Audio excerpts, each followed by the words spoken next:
어제는 교회에 대해서 그리스도인의 모습에 대해 얘기를 했다면, 오늘은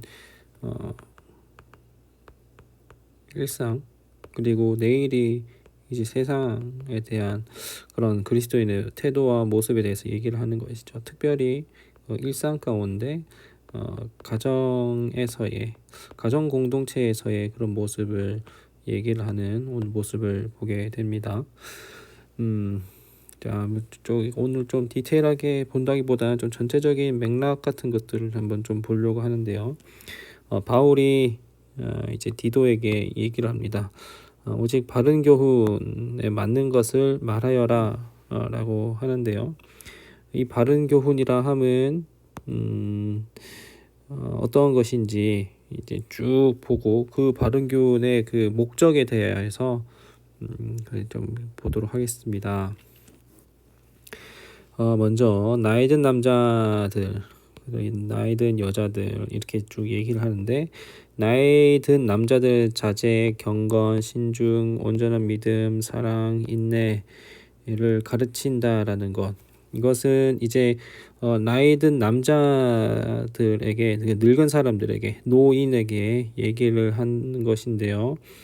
어쨌거나 뭐 이거 항목마다 제가 이렇게 설명을 해야 될 필요는 없다고 생각을 하지만, 어쨌거나 무엇인가를 더 하는 것보다는 무엇인가를 더 하지 않는 것을 얘기를 하는 것 같아요. 그래서 외적인 어떤 모습보다 내면의 그 신중함을, 그리고 절제함을 이렇게 강조하는 것 같고요. 나이 든 여자들이죠. 노인 여자인데요. 행실이 거룩하고 남을 헐뜯지 않으며 술의 종이 되지 않으며 좋은 것을 가르치는 사람들이 되도록, 이렇게 가르치는 사람들이 되도록 가르치라라고 얘기를 합니다. 그래서 디도는 이렇게 이 두 부류에게 가르치게 되는데요. 이 가르치는 사람들이 되도록 가르쳐라라고 했었을 때, 이 가르치는 사람들이 왜 되어야 되냐면, 이 나이 든 여자가 젊은 여자들을 가르쳐야 하기 때문에 그런 거예요. 왜 그런 건지는 저도 잘 알지는 못하겠지만, 어쨌거나 바울은 디도가 직접적으로는 나이 든 남자들과 나이 든 여자들에게 직접 가서 가르치라고 하고, 젊은 여자들에게는 직접 가르치란 얘기는 하지 않는 것을 보게 됩니다. 그리고 그래서 그 젊은 여자들을 가르쳐서 자기 남편과 자녀들을 사랑하고 신중하고 순결하고 집안 살림 잘 하고, 그러니까 가정을 잘 집안일을 잘 하고, 그리고 선하고 자기 남편에 순종하는 사람들이 되도록 해라라고 하는 건데, 이게 왜냐면 하나님의 말씀이 모욕당하지 않게 하기 위한 것이다 라고 얘기를 합니다. 자, 일단 우리가 여기까지를 일단 다 보고 나서 얘기하시죠. 그리고 젊은 남자들을 이제 그들 디도죠. 디도는 또 젊은 남자들을 이제 직접 권면해서 분별력 있는 사람이 되게 해라, 가르쳐라. 그래서 모든 선한 일에, 선한 행실에 본을 보이고, 가르치는 일에 성실과 진지함을 보이고, 비난할 것이 없는 온전한 말을 하라. 그래서 이는 우리를 대적하는 사람이 우리에게 험담할 것이 없으므로 부끄러움을 당하게 하려는 것이다. 이렇게인데요.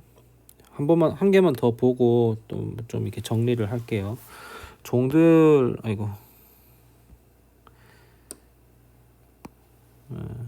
종들입니다. 그 다음에 종들인데요. 모든 일에 자기 주인들에게 복종해서 말대꾸하지 않고 그들을 기쁘게 하도록 가르치고, 훔치지 않게 하고 착한 마음으로 충성을 다하도록 가르쳐라 라고 이렇게 합니다. 그래서 이는 그들로 모든 일에 우리 구주 하나님 교훈을 빛낼 수 있게 하는 것이다. 자, 일단 여기까지 한번 보도록 하시죠. 우리가 이렇게 좀 보게 될 때 좀 오해하지 말아야 하는 것 중에 하나가 있다면, 이것을 문자적인 거를 그저 고지 곧대로 이렇게 듣는 것은 조금 위험하다라는 것입니다. 정말 그 성경을 볼 때 정말 위험한 것은 문자주의인데요. 문자를 그대로 보고 그 시대와 그 상황과 그 흐름에 맞지 않는 성경의 권위에 대해서 이제 또 이렇게 인정을 하는 것이 오늘날에 그대로 이게 다 끼워 맞추는 것을 얘기를 하는 것은 아니에요. 자, 이게 지금 쓰여진 것이 주후 60년대라는 것을 생각을 해야 되고, 그리고 이 당시에 로마 제국이 다스리고 있었던 그 시대였고, 그리고 여러분들 이 주후 60년대에 온 세상에 있는 그런 역사들을 보면 알겠지만, 당시에는 갖고 있는 그 이제 재력과 그리고 물리적인 힘이 이제 곧 그들의 권력이 됐었죠. 물론 이제 그 어떤 지위도 있었지만 지위. 자, 그런데 그 당시에 여러분들 뭐 성경뿐만 아니라 당시의 모든 사회와 문화가 그랬지만, 상대적으로 힘이 약한 여성은 약자이다 못해 재산으로 정도 이렇게 계수가 됐었던 그런 존재가 여자였다는 것을 감안을 하고 여러분들 생각을 해야 되고, 그래서 그 당시에 여성들이 했었던 그런 어떤 역할들이 이제 바깥에서 어떤 사회적이고 경제적인 그 일을 하지 않고 집에서 이제 자녀들을 돌보고 했었던 것이 아주 상당히 일반적인 일이었기 때문에, 결국 여기에서 하는 것은 무슨 말을 하냐면 자기의 자리를 본분을 잘 지키라라고 하는 것을 이렇게 얘기를 하는 것이에요. 그러니까 여자는 가정에서 충실해야 되고 남자는 바깥 일에 충실해야 된다라는 그 얘기를 하는 것이 아니라, 당시 사회 가운데의 그 일반적인 모습이 그랬고, 거기에서 삐뚤어지거나 탈선하는 그 모습을 하는 것이 아니라 그 당시 사회 가운데 있었던 그 질서를 잘 지키는 것에 대해서 강조를 하는 것이죠. 더러는 이렇게 좀 뭐 이런 것들이 계속 이게 강조가 되는 것이 무엇이냐면, 그러지 않았었던 사람들이 있었기 때문에 그런 것이고, 이것은 궁극적으로 무엇을 이제 지향을 하는 것이냐면, 하나님의 말씀이 모욕당하지 않게 하기 위함, 우리를 대적하는 사람이 이제 험담할 것이 없게 하기 위함인데, 이것은 이제 결국에는 어떤 것을 강조를 하는 것이냐면, 전체적인 주제는 전체적인 주제는 바로 성화입니다. 이 성화의 삶에 대하여서 얘기를 하고 있는 것이에요. 하나님께 구원을 받은 자로서 살아간다라는 것은, 그냥 구원을 받고 나는 이제 구원을 받았기 때문에 어떻게 살아도 상관이 없다라는 그런 사람들이 있었다는 말이죠. 하지만 구원은 그렇게 끝이 아니라 또 다른 새로운 시작인 것인데, 어떤 시작이 있느냐 하는 것이 바로 이제 성화의 시작이라는 거예요. 하나님께서 믿는 자들로 하여금 그렇게 살아가도록 이렇게 하는 것인데, 그것이 제대로 많은 사람들 가운데에 열매로 보여지고 증명되기 위하여서 그리스도인이 지켜야 하는 그 행동이 있다면 바로 그게 성화의 삶인 거죠. 성화라는 것은 뭐 다른 것이 아니죠. 물론 하나님을 잘 믿고 그분을 나의 주님으로 영접을 하고 고백을 하고 이렇게 자기 부인을 하는 그런 어떤 종교성의 모습을 띠는 것도 있지만, 많은 사람들에게 어떤 그 당시 사회에서 이제 흠이 없는 그리고 인정을 받는 그런 삶을 살아가는 것, 그것도 사회와 공동체 안에서 그리스도인이 마땅히 갖춰야 할 모습이라고 얘기를 하는 것이기 때문에 그런 것이에요. 자, 일단은 여기까지 이렇게 하고 그 다음에 11절부터인데요. 11절부터 또 한번 보도록 하겠습니다.